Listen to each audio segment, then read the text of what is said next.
கண்ணியமிகு தலைவர்னு ஒருத்தரை ஏன் சொல்றாங்க? வாங்க அந்த பெயருக்கு பின்னால் இருக்கும் கதைய பார்க்கலாம். தந்தை பெரியாரே இப்படி சொல்றார்னா நாம பார்க்க போற தலைவர் எவ்ளோ பெரிய ஆளா இருந்திருப்பார். அவர்தான் காயதே மில்லத் முஹம்மத் இஸ்மாயில். வாங்க அவரோட வாழ்க்கை பயணத்தை நாம பார்க்கலாம். திருநெல்வேலிப்பேட்டையில முகமது இஸ்மாயில் அப்படிங்கிற பேர்ல தான் அவரோட கதை தொடங்குது. ஆனா மக்கள் அவரை அன்பா காயிதே மில்லத்னு கூப்பிட்டாங்க. அதுக்கு சமுதாய வழிகாட்டின அர்த்தம். படிப்பா இல்ல தேசமா? சின்ன வயசுல அவர் எடுத்த ஒரு முடிவுதான் அவரோட வாழ்க்கையே மாத்துச்சு. அப்போ அவர் திருச்சியில காலேஜ் படிச்சுட்டு இருக்காரு. காந்தியோட ஒத்துழையாமை இயக்க அழைப்பு வருது. யோசிக்கவே இல்ல. பரீட்சைய விட்டுட்டு நாட்டு சுதந்திரம் தான் முக்கியம்னு போராட்டத்துல இறங்கிட்டாரு. பஸ்ஸு ட்ரெயின்ல பயணம் செஞ்சதுல இருந்து தன் மகன் திருமணத்தை எளிமையா நடத்தினது வரை அவர் வாழ்க்கை ஒரு பாடம். அவரோட நேர்மைக்கு இந்த ஒரு சின்ன சம்பவமே போதும்.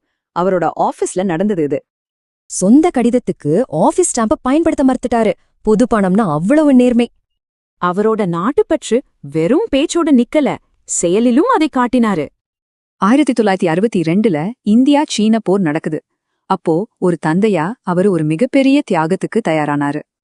தன் ஒரே மகனை நாட்டுக்காக போர் முனைக்கு அனுப்ப தயார்னு பிரதமருக்கே கடிதம் எழுதினாரு. நாடாளுமன்றத்துல இந்தியாவோட ஆட்சி மொழி எதுன்னு ஒரு பெரிய விவாதமே நடந்துச்சு. பழமையான மொழிதான் ஆட்சி மொழி ஆகணும்னா அது தமிழ்தான் அவர் உறுதியா வாதாடினாரு. அரசியல் நிர்ணய சபை, மாநிலங்களவை, மக்களவைன்னு இந்தியாவோட முக்கிய அவைகள்ல அவர் பணியாற்றியிருக்காரு. அரசியலை தாண்டி கல்விதான் சமூகத்துக்கு முக்கியம்னு நம்பினாரு.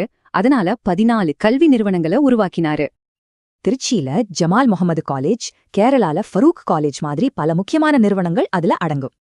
அறிஞர் அண்ணா அவரை தமிழக அரசியல்வானின் ஒளிக்கதிர்னு பாராட்டினாரு. அந்த அளவுக்கு அவர் தாக்கம் இருந்துச்சு. அவர் நினைவா ஒரு மாவட்டத்துக்கே அவர் பேர் வச்சாங்க. சென்னையில அவருக்காக மணிமண்டபமும் இருக்கு. எளிமை, நேர்மை, நாட்டுப்பற்று இந்த குணங்களாலதான் அவர் கண்ணியமிகு தலைவர்னு இன்னைக்கும்